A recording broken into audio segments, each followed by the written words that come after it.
바발 같은 사랑눈도 아주 절묘한 표현이네요. 싫어하는 인생공부 송희복의 서정시 비평. 안녕하십니까, 송희복입니다. 오늘은 오성윤의 사랑눈에 관해서 공부를 해보겠습니다. 이에 앞서 시의 전문을 들어보시죠. 사랑눈, 오성윤. 어디서 길을 잃었을까? 어미와 함께 겨울잠을 자지 못하는 어린 뱀 한 마리가 찬물로 배를 채우고 있는 옹달샘으로 허겁지겁 뛰어내리는 바발 같은 사랑눈. 잘 들어보셨습니까? 시인 오성윤님의 저작권 허락에 대해서 먼저 감사를 드리고 지금부터 그의 시 사랑눈에 대해서 하나하나 분석을 해볼까 합니다. 오성윤은 개인적으로 아는 사람입니다. 대학 후배이고요. 제가 70년대 후반 학번으로 학교 다니다가 무슨 일이 있어서 5년간 학교를 다니지 못하고 지방에서 군 대체 복무를 한 바가 있습니다. 5년 만에 복학하니까 한참 아래의 후배들이 학교를 다니고 있었는데요. 80년대 전반 학번들과 주로 공부를 했습니다. 제가 국문과를 다녔는데 다른 과 후배 두 사람을 1984년에 만나서 지금까지 그 선후배 관계를 이어오고 있는 사람이 있는데, 한 사람은 고영섭이요, 한 사람은 오성윤입니다. 고영섭은 지금 동국대 불교과 교수로 재직하고 있으며 불교학자로서 많은 저술 활동을 하고 있습니다. 오성윤은 인덕대 비즈니스 일본어과 교수로 재직하고 있으며 일문학자로서 아주 활동을 많이 하고 있습니다. 두 사람 다 또 시인으로 지금 활동하고 있습니다. 오성윤은 처음 만났을 때는 오석윤, 어로 안에 이렇게 표기가 되어 있는데 어느 날 갑자기 보니까 책 오는 걸 보니까 오석윤으로 이렇게 표기되어 있어서 물어보니까 2009년에 아마 그때 교수 임용할 시기인데 호적 등본을 뗄 일이 있었는데 호적에 이름이 없다는 거예요. 그래서 어떻게 알아보니까 며칠 걸렸대요. 한글 이름이 이렇게 무슨 법에 따라서 바뀐 거예요. 한자의 본래 음대로 표기하는, 룬자가 이름에는 거의 잘 쓰지 않는 골룬산 룬자인데 중국의 그 전설상의 그 산 이름이에요. 골룬산 룬자인데 그냥 우리가 용자를 보통 용으로 쓰지 않습니까? 이름에. 그런 식으로 쓰듯이 오석윤이라고 해서 이렇게 오랫동안 써왔는데 수십 년간을 써왔는데 이름이 호적에 그렇게 하니까 조회가 되지 않더라. 그래서 앞으로 여건이고 뭐고 오석윤은 안 된다, 오석윤으로 해야 된다, 한자 본디음으로 이렇게 조정이 된가 봐요. 그래서 요즘 책들을 보면 오석윤은 발음은 어떻게 하느냐, 오성윤으로 해야 됩니다. 기억은 니얼을 닮아서 이영이 되고, 또 니얼은 또 앞에 있는 또 이영, 기억이 바뀐 이영 닮아서 니언이 되기 때문에 니얼이 니언으로 발음되기 때문에 이런 것을 비엄화 현상이라고 합니다. 그래서 오성윤 이렇게 발음을 하고 표기는 석륜 이렇게 합니다. 윤석열이 맞느냐, 윤석열이 맞느냐, 아나운서도 두 가지 발음을 합니다. 근데 본인은 윤석열로 많이 들어왔다고 하지만 국어학적으로는 윤석열 연음 법칙으로 발음을 해야 됩니다. 오늘 또 제가 TV를 보니까 어떤 아나운서는 윤석열, 어떤 아나운서는 윤석열이라고 하는데 이걸 뭘 보고 판단해야 되냐면 한자를 보고 판단하는데 요즘 한자가 잘 안 나오거든요. 한자를 제가 조사를 해보니까 열자가 보통은 매울 열자가 많습니다. 렬로 써야 되는데 보통 열로 하죠. 두음으로 나오면 두음 법칙을 적용받으니까 열려 이렇게 리얼이 이영이 되고, 뒤로 두음이 아니면 렬로 써야 됩니다. 근데 이러면은 매울 열자가 많기 때문에 렬이라고 생각하고 윤석열, 아까 오성윤 하듯이 그렇게 발음을 많이 해올 것 같은데 한자를 보니까 깃벌열자, 깃벌열자는 원래부터 열자입니다. 그러니까 윤석열 해야 정확한 발음이 됩니다. 잘 구분이 안 되는데 다시 정확히 얘기해 주실래요? 두 개가 뭐가 다른 거죠? 발음이? 저는 구분이 잘 안 되는데요.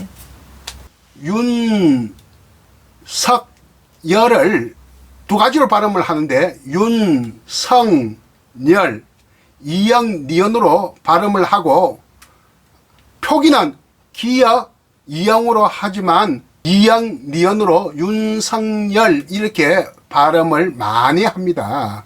그러나 발음은 윤석열, 서쪽 할 때 서자에다가 결정할 때 결자, 윤석열 이렇게 발음하는 게 정확한 발음이다 하는 것입니다. 이것을 우리는 연음 법칙이라고 하죠.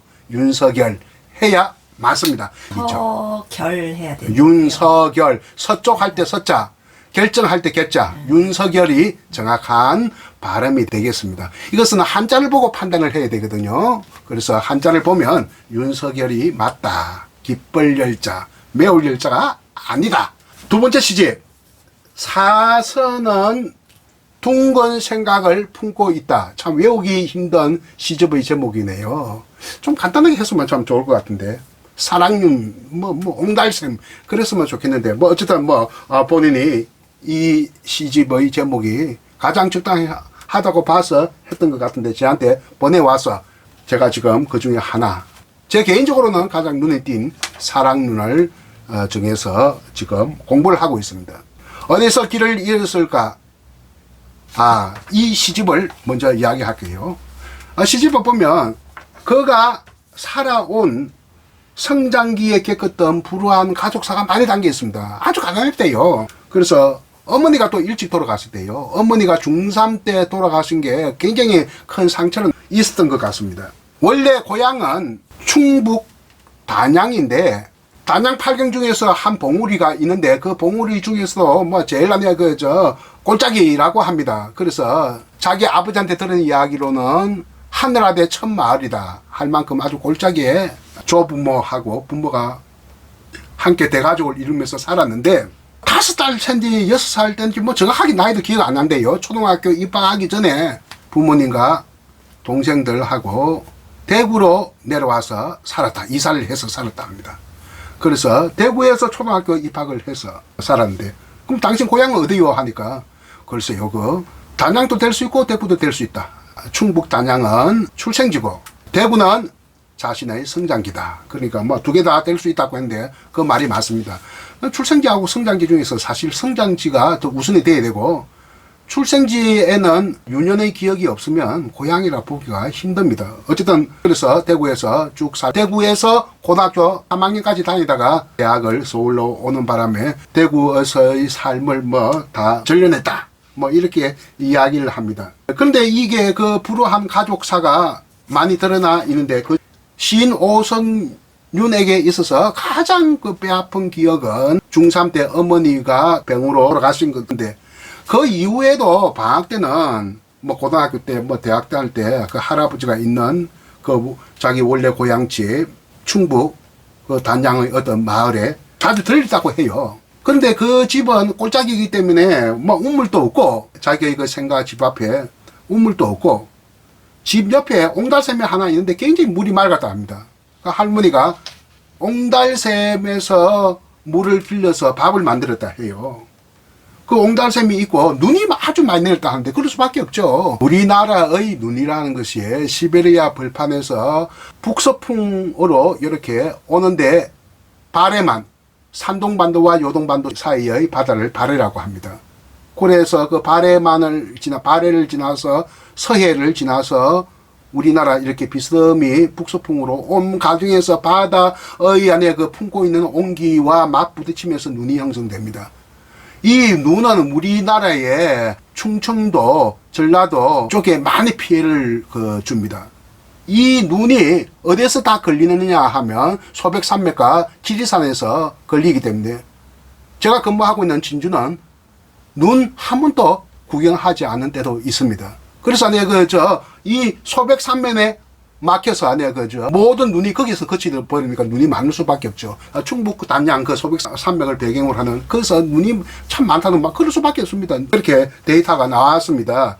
다 그게 다 그런 이유 때문에 그렇습니다. 그런데 거기에서 하루는 고등학교 때 할아버지 댁에 가서 겨울 방학을 지내는데 눈이 자주 오고 그 집 옆에 옹달샘 아주 맑은 물의 옹달샘에 이 안에 어린 뱀 한 마리가 겨울잠도 자지 않고 엄마를 잃고 겨울잠도 자지 않고 나와서 찬물로 배를 채우기 위해서 옹달샘가에서 허겁지겁 찬물을 마시는데 마치 또 바발 같은 사랑눈이 허겁지겁 뛰어내린 것 같아 하는 그 인상 이미지가 각인된 것이 꽤 오래 가더라는 거예요. 그 각인된 인상이 바로 이렇게 사랑눈으로 만들어졌다고 내가 물어보니까 그렇게 이야기를 하더군요.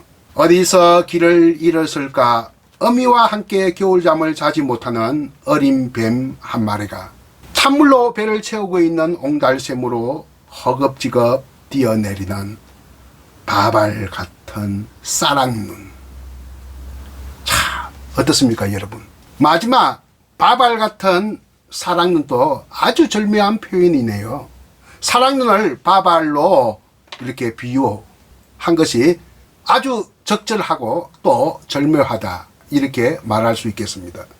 우리가 엄마에게 처음 제공받는 것이 모유입니다. 자, 그것이 조금 커가면 밥이 아니겠어요.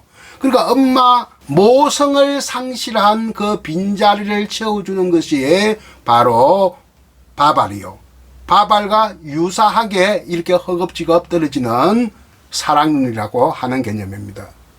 이것은 시인 자신, 청소년인 시인 자신에게나 옹달샘가의 어린 뱀 한 마리에게도 다 같이 공히 적용되는 이미지라고 할 수 있겠습니다. 공유하는 이미지다, 이렇게 정리를 해볼 수가 있겠네요. 여기서 어린 뱀 한 마리, 어미와 함께 겨울잠을 자야 할 어린 뱀 한 마리. 그럼 어미를 잃었다 하는 이야기입니다. 어미하고 어떻게 헤어졌다는 이야기입니다. 어미가 죽었거나 아니면 어미가 딴 데를 갔거나 했겠죠. 어린 뱀 한 마리가 여기에서는 자기상의 투사라고 합니다. 투사. 투영이란 말과 비슷합니다. 심리학적 용어로 쓰고 정신분석학적 용어로 씁니다. 어때요? 어린 뱀 한 마리가 왜 이 시인에게 있어서 오래 기억으로 이미지로 각인되었느냐 하는 것은 바로 자기가 어머니를 잃었기 때문이라는 이야기가 되겠는데, 자신도 그걸 모르고 있어요. 내가 보니 그거래요. 그러면 정신분석학적에서 투사는 어떻게 보느냐?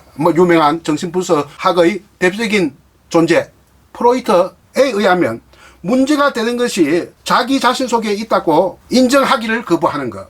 그러니까 남 탓으로 돌린 것이 투사다. 프로이드 못지않게 프로이드의 버금가는 여성 정신분석가 멜라니 클라인은 투사적 동일시라는 개념을 쓰는데요. 주체가 거부하는 것을 외부로 던져버린다.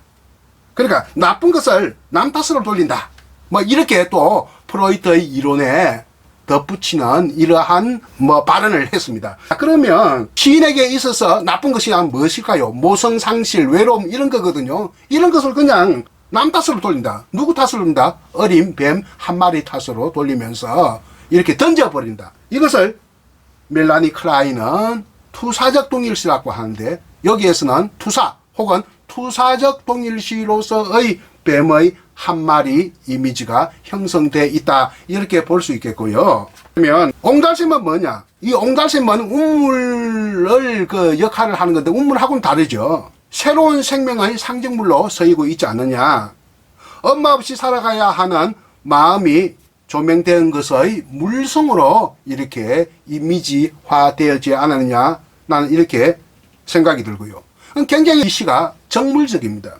그러니까 정물적이라고 하는 것은 어때요? 좀 시각적인 거거든요. 옹달샘이 나오고 바발이 나오고 사랑눈이 나오고, 어떻게 보면 이게 동양화, 특히 일본화에서 볼 수 있는, 어떻게 보면 하이쿠하고도 좀 비슷한 느낌을 가지거든요.